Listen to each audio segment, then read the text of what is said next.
Ayan guys, so hello nga po, ito po yung ating ulam for tonight.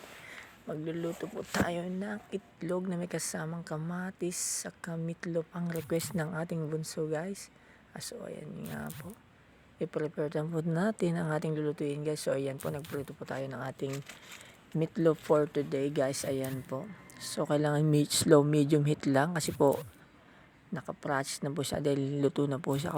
So kailangan pag nagluto po kayo niyan is dahan-dahan lang yung apoy para hindi po masunog. Ayan po guys, yung ating ulam meatloaf request ni Bunso, ang ulam namin ngayong gabi guys.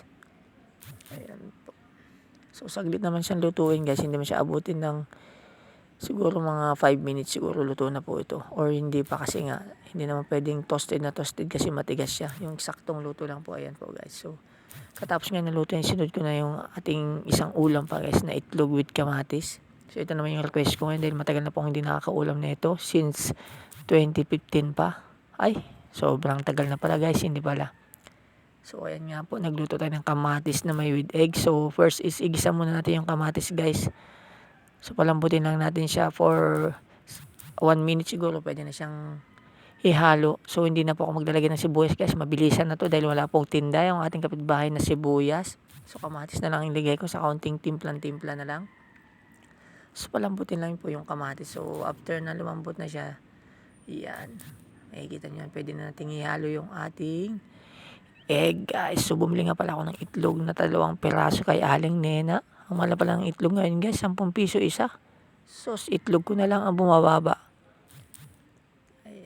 So gisa-gisain lang natin siya konti.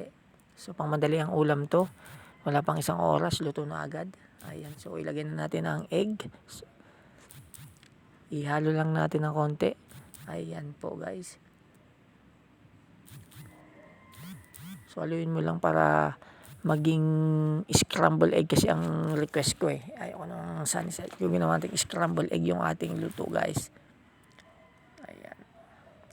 So yan ay timplado na po yan guys, magkasama ng betchin, magic sarap guys. So para lumasa ng konti,